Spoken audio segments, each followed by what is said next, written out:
Is Magic Ears closing its doors for good?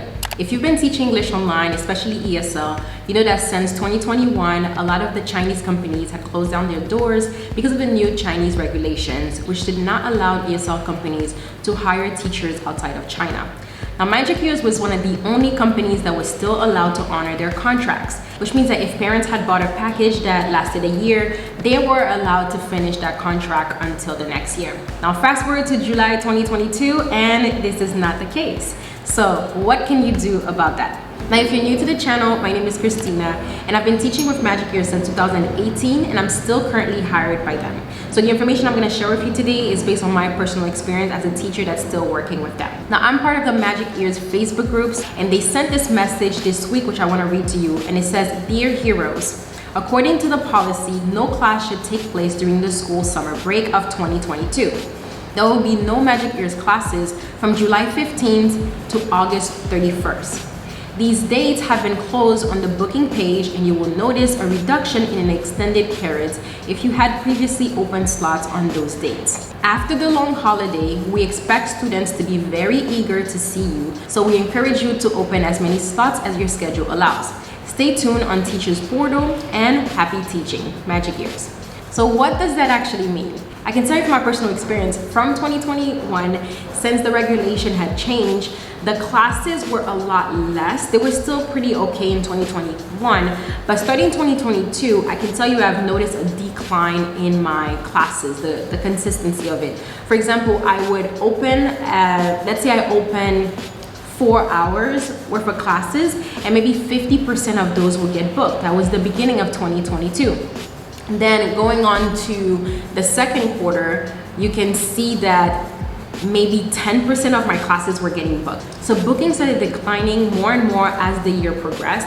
And another thing that I noticed is as I was teaching, I no longer was able to get tech support or class support, which was something that was very common. If you've been teaching with Magic Ears, you can always, as you're in class, if you had an issue with technology, your Wi-Fi, or not understanding the students, you could always count on messaging them on Ding Talk and having them come back to you with an answer pretty quickly.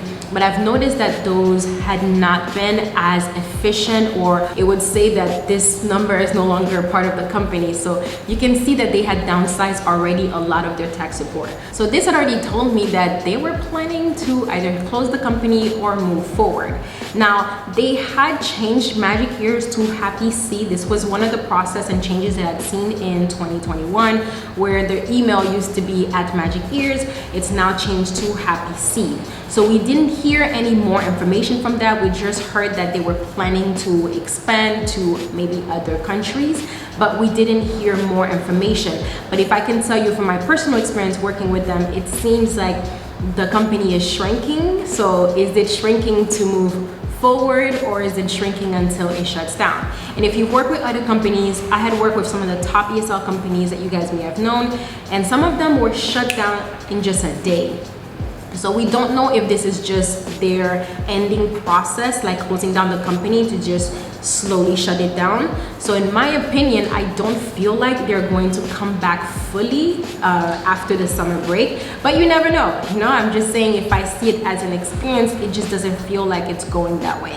So if it is going to close down, what can you do about it? And what does that mean for us Magic Ears teachers, or any other ESL teacher that may be, looking for another option with this situation?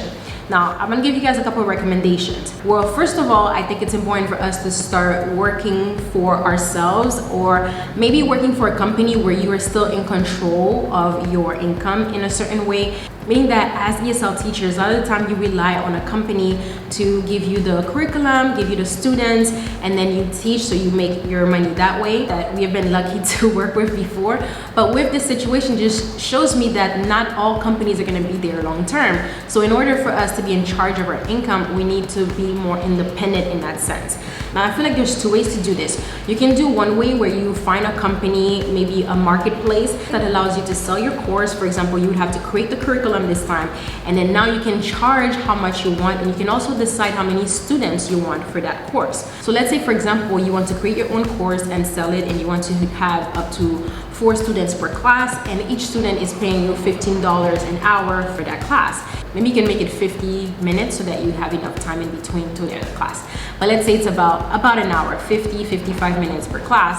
4 students at 15 bucks an hour, which is a great price. That's about 60 bucks an hour. So you can definitely get more for your money in that sense. That's one way. And then you can also do the other route, which is for you to do one-on-one, meaning that you would start your own teaching business. You will find your own clients and do one-on-one. You can do that with children. You can also do that with adults, but those are more specific. So you would focus on you creating the content tailored to the client, meaning that if you are working with a specific ESL student and that student needs to improve their vocabulary or their phonics, grammar, those are very important for that students because they are ESL. So that could be a lesson that you tailor to that student, and you can offer maybe 1 month to 2 month class with that student, a whole package where you will work one-on-one with them once or twice a week.